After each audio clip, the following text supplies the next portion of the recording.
Hello friends, welcome to your own channel civils Taiyari. आज हमने बात की थी साइक्लोन अम्फान के बारे में, बट यहाँ पे मैं सारी जो जानकारी है वो एक साथ कोलेट कर देती हूँ, जिससे कि आपको जो है दोबारा रिवाइज करना हो तो आप यहाँ पे इस वाले वीडियो पे आके देख सकते हैं। और जिसने पहले वीडियो नहीं देखा है, सीएनए आज नहीं देखा है, तो वो जो है साइक्लोन अम्फान की सारी जानकारी यहाँ पे ले सकते हैं। तो हम यहाँ पे बात करेंगे कि साइक्लोन क्या होता है, कैसे फॉर्म होता है, क्या क्या कंडीशंस होती हैं साइक्लोन फॉर्म होने की, एक सुपर साइक्लोन क्या होता है। फिर हम बात करेंगे उम्फान के बारे में। उम्फान के बारे में हमने आज दिन में उतना अच्छा डिस्कशन नहीं किया था। तो अब देख लेते हैं पहले कि साइक्लोन फॉर्म कैसे होता है। साइक्लोन फॉर्म होने के लिए दो कंडीशन ज़रूरी हैं। पहली चीज़, ह्यूमिडिटी ज़्यादा होनी चाहिए, और दूसरी चीज़ जो ओशन का टेम्परेचर है वो 26 डिग्री से ज़्यादा होना चाहिए। तो ट्रॉपिकल साइक्लोन की हम बात कर रहे हैं, तो ये दो मेजर कंट्रीब्यूटिंग फैक्टर्स हैं जिनकी वजह से ट्रॉपिकल साइक्लोन्स फॉर्म होते हैं।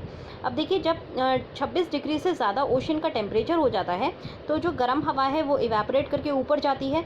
अब ऊपर जाने से ये मॉइस्चर लेडन हवा है, तो तुरंत ये ठंडी हवा के ये जैसे ही संपर्क में आती है तुरंत ये कंडेंस होकर के क्लाउड फॉर्म कर लेती है। अब जैसे ये क्लाउड फॉर्म करेगी तो यहाँ पे इसने स्पेस जो है खाली किया है, स्पेस खाली ऑक्यूपाई करने के लिए, और जो है हवा जाएगी ओशन के सराउंडिंग से। अब ये खुद भी जो है मॉइस्ट एयर होती है, तो मॉइस्ट एयर गर्म होने की वजह से फिर से ये ऊपर जाएगी, ऊपर जाके कंडेंस हो जाएगी। जो जितनी तेज़ी से जो है हवा ऊपर जाके कंडेंस होती रहेगी, उतनी ही तेज़ी से आसपास की हवा जो है इस एरिया में जाएगी, इस खाली स्पेस को फिलअप करने के लिए।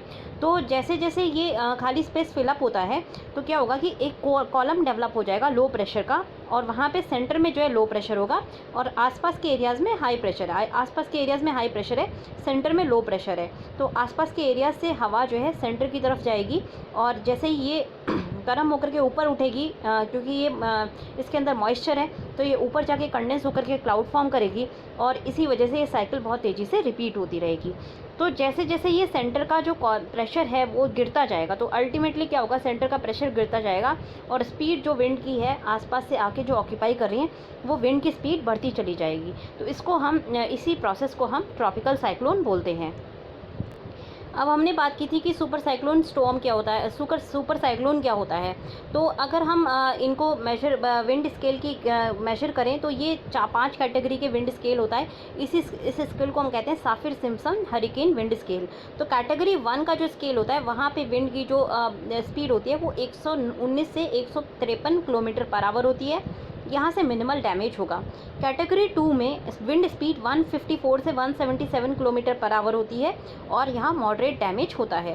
कैटेगरी 3 में एक्सटेंसिव डैमेज होता है, और विंड की स्पीड 178 से 208 किलोमीटर पर आवर होती है। फिर कैटेगरी 4 का जो स्टॉर्म होता है वहाँ पे विंड स्पीड 209 से 251 किलोमीटर पर आवर होती है, और ये एक्सट्रीम डैमेज करता है। इसी तरह से अगर हम कैटास्ट्रॉफिक की बात करें तो इसकी स्पीड जो है 252 किलोमीटर पर आवर या उससे ज़्यादा होगी, तो इसको हम कैटेगरी 5 जो है स्टॉर्म बोलते हैं। इसी तरह से अगर हम बात करें ट्रॉपिकल साइक्लोन स्केल की जो आईएमडी ने दिया है, तो आईएमडी कहता है कि डिप्रेशन होगा जब स्ट्रेंथ ऑफ विंड की होती है 31 टू 49 किलोमीटर पर आवर, मतलब 17 टू 27 नॉट्स, और वेव की हाइट ऐसे में जो आएगी वो 1 से 4 मीटर की आएगी। स्टॉर्म सर्ज भी हो जाता है जब भी साइक्लोन आता है।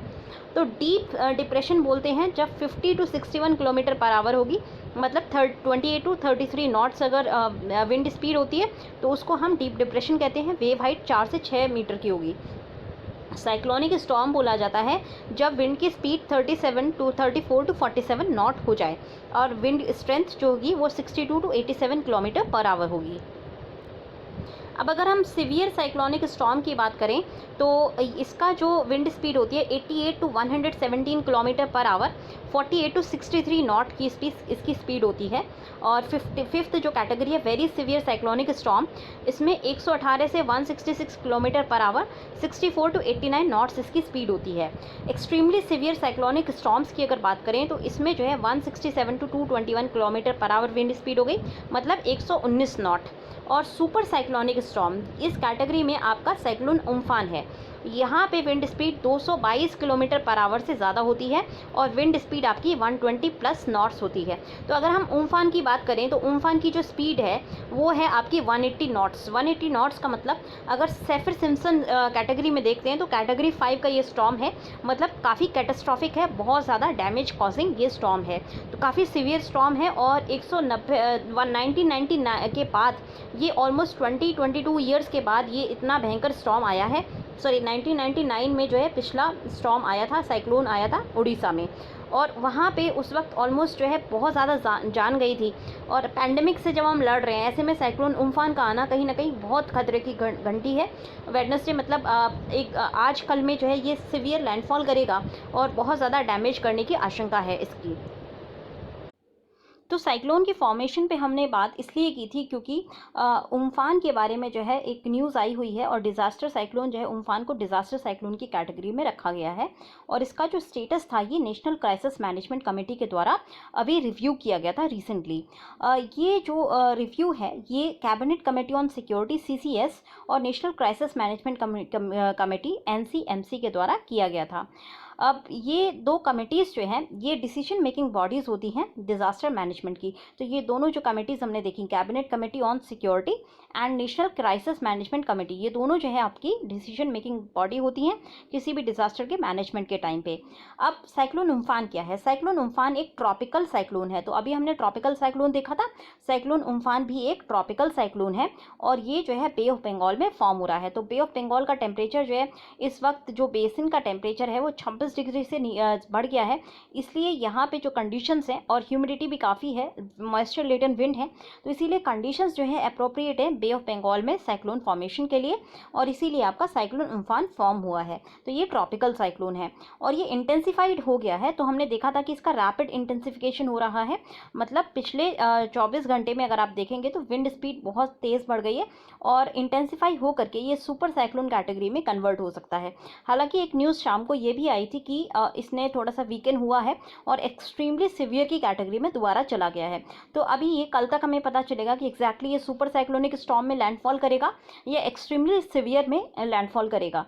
सुपर साइक्लोनिक स्टॉर्म की अगर हम बात करें तो उनकी स्पीड 120 नॉट से ज़्यादा होती है, मतलब कि 220 किलोमीटर पर आवर से स्पीड अगर ज़्यादा है तो हम उसे सुपर साइक्लोनिक स्टॉर्म कहते हैं। उम्फान को हम उम्फुन करके जो है प्रोनाउंस करते हैं। फिर ये जो नाम था आपका, ये जो फोरकास्ट है IMD ने क्या क्या फोरकास्ट दिए हैं, तो IMD ने कहा है कि उम्फान जो है लैंडफॉल करेगा सागर आइलैंड वेस्ट बंगाल में, हटिया आइलैंड बांग्लादेश के आसपास ही लैंडफॉल करने वाला है। अब अदर फीचर्स क्या है इस उम्फान के, इस साइक्लोन के? तो सबसे पहला फीचर है इसका नाम जो है थाईलैंड ने दिया है और इसका मीनिंग होता है स्काई। तो मीनिंग इसका स्काई है, नाम जो है आपका थाईलैंड ने दिया है। वेस्ट बंगाल, उड़ीसा, बांग्लादेश, ये तीन जो है एरियाज ज़्यादा सीवियरली अफेक्ट होंगे। ये सेकंड प्री मानसून साइक्लोन है और ये बे ऑफ बंगाल में पिछले 2 साल में, मतलब यूजुअली क्या होता है कि हम लेट समर में, मतलब जब समर खत्म हो जाता है ऑटम के आसपास हम साइक्लोनिक स्टॉर्म्स का फॉर्मेशन देखते हैं, पर मानसून के जस्ट पहले ये सेकेंड साइक्लोन है जो अभी बे ऑफ बंगाल में पिछले 2 साल में फॉर्म हुआ है। दूसरा जो साइक्लोन फॉर्म हुआ था वो साइक्लोन फानी। तो गाइस ये उम्फान डेवलप होता हुआ हमें नज़र आ रहा है और ये ट्राजेक्ट्री लेगा, तो ये वाला जो एरिया है ये सारा अफेक्टेड होगा उम्फान की वजह से। ये देखिए।